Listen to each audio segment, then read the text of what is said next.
Olá, amigos do Vestibulando. Tudo bem? Na aula de hoje, nós vamos tratar de questões contemporâneas na América Latina, no Oriente Médio e a desagregação do bloco socialista. Preste atenção nessas gravuras. Líderes populares da Revolução Mexicana, Emiliano Zapata e Pancho Villa. A Revolução Mexicana está relacionada com a ditadura de Porfírio Díaz, colocado no poder para proteger os interesses norte-americanos. Preste atenção no quadro. Governo de Porfírio Díaz, uma ditadura de 1876 a 1910, processo de modernização durante seu governo, ferrovias, minas, industrialização, urbanização, entrada de capitais estrangeiros e o fenômeno do crescimento do latifúndio, gerando a questão fundiária que vai ampliar a miséria camponesa. Para atenuar a miséria camponesa, tem início um processo de Revolução Mexicana, onde a questão social camponesa, o acesso à terra, será sua causa imediata. Ao longo da Revolução, nós vamos ter 3 líderes. Observe o quadro. Revolução Mexicana, então, é um movimento contra a ditadura de Porfírio Díaz, contra o porfiriato, e os líderes, Francisco Miranda, representante do setor liberal, Pancho Villa e Emiliano Zapata, que representavam as classes populares. Francisco de Miranda será eleito presidente em 1913. Não vai adotar o processo de reforma agrária tão pretendido pela classe camponesa. Após o seu assassinato de Francisco Miranda, há a radicalização da Revolução Mexicana com uma guerra civil que se estende até 1917.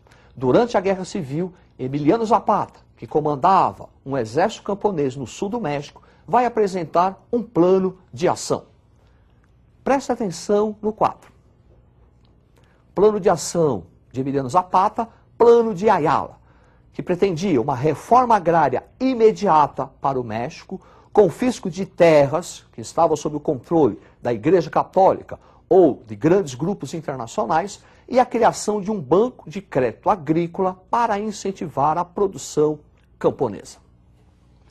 Após a radicalização do processo, os principais líderes populares, Emiliano Zapata, Pancho Villa, serão assassinados. E no ano de 1917 é promulgada a Constituição Mexicana como uma forma de legitimar o processo revolucionário. Vamos observar os aspectos desta Constituição. Observe na tela. Constituição de 1917, caracterizada pela separação entre Estado e Igreja, criação de um Estado laico. Constituição que vai apresentar direitos trabalhistas, como a jornada de trabalho e a legalização do trabalho feminino e infantil. Uma Constituição nacionalista e estatizante e que vai preconizar a necessidade de reforma agrária. A necessidade de reforma agrária não saiu do papel, aumentando as tensões sociais, abrindo caminho para que um líder populista, Lázaro Cárdenas, ocupasse o poder. Este sim vai patrocinar a reforma agrária no México, vai estatizar completamente a economia, especialmente as companhias de petróleo. A partir de Lázaro Cárdenas, as conquistas da Revolução Mexicana consolidaram-se. Preste atenção no quadro. Conquistas da Revolução Mexicana, reforma agrária, nacionalismo econômico no México, política trabalhista e industrialização. É interessante, o México já em 1917 possuía uma legislação trabalhista, uma vanguarda. Não se esqueçam que a Revolução Socialista também é de 1917. Portanto, o México saiu na frente. Criação de um Estado popular. Também na América, nós vamos observar um outro processo revolucionário, que é a Revolução Cubana. No século XIX, os Estados Unidos faziam intervenções em toda a América Latina, a política do Big Stick. E Cuba não será diferente. Cuba vai conhecer a Emenda Platt. Observe. Emenda Platt, de 1902, é uma emenda na Constituição cubana que garante aos Estados Unidos o direito de intervir em Cuba para proteger seus interesses econômicos. Por conta disso, os Estados Unidos vão sustentar a ditadura de Fulgêncio Batista, que estava no poder para proteger os interesses norte-americanos.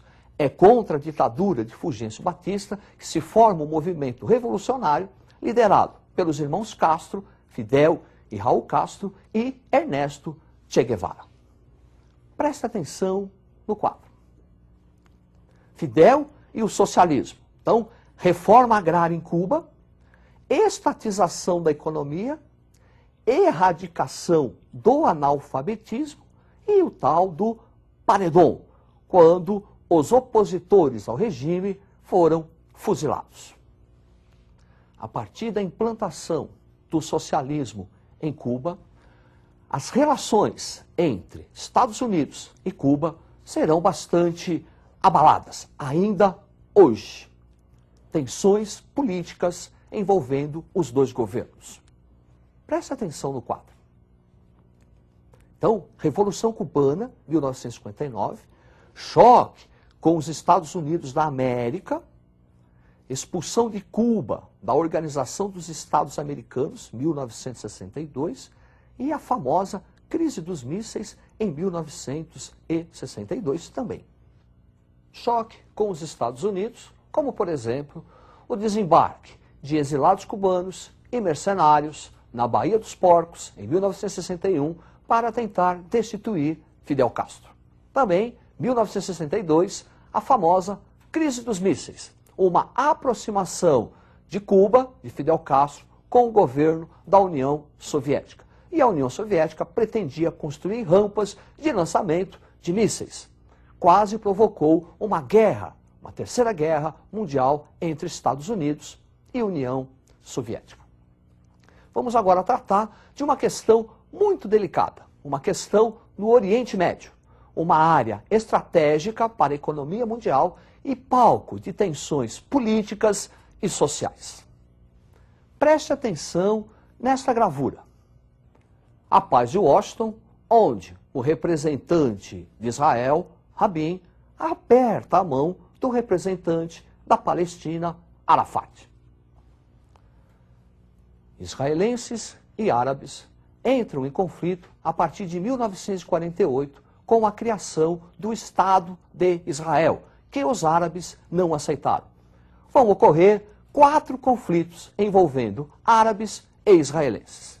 Preste atenção no quadro. Primeira Guerra Árabe-Israelense, 48-49. Israel vence a Liga Árabe, formada por Egito, Iraque, Síria, Líbano e a Jordânia. Uma ampliação do domínio israelense sobre a Palestina, originando a questão palestina. Segunda Guerra Árabe-Israelense, 1956. Egito contra Israel, envolvendo a nacionalização do Canal de Suez. A ONU teve que enviar tropas à região para pacificar. Terceira Guerra Árabe-Israelense, 1967, a famosa Guerra dos 6 Dias. Novamente, vitória israelense e uma ampliação territorial. Quarta Guerra Árabe-Israelense, 1973, Guerra do Yom Kippur, o Dia do Perdão, Síria e Egito contra Israel. Após os conflitos árabes israelenses, a partir de 1979, acordos de Camp David, procurando pacificar a região. Vamos observar como ficou o Estado de Israel após esses conflitos. Observe esses mapas. Aí está o Estado de Israel, criado em 1948, e o Estado árabe. Observe como ficou o Estado de Israel após as guerras.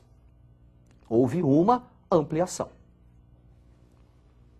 E é em virtude desta ampliação de conquistas diárias em territórios palestinos que inicia-se a questão palestina. Refugiados procurando reconstruir um Estado na Palestina. Preste atenção no quadro. Então, questão palestina.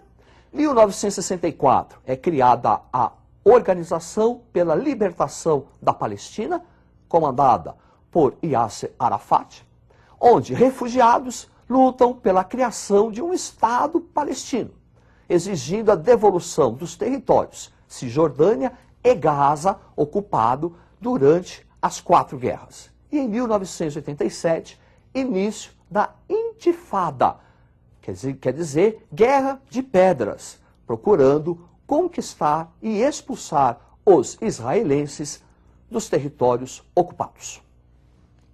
Região tensa que torcemos para que a paz reine. E agora nós vamos tratar do processo da desagregação do bloco socialista. Preste atenção nessa gravura. Queda do Muro de Berlim, que representa a reunificação das Alemanhas, oriental e ocidental, e o início do colapso do socialismo.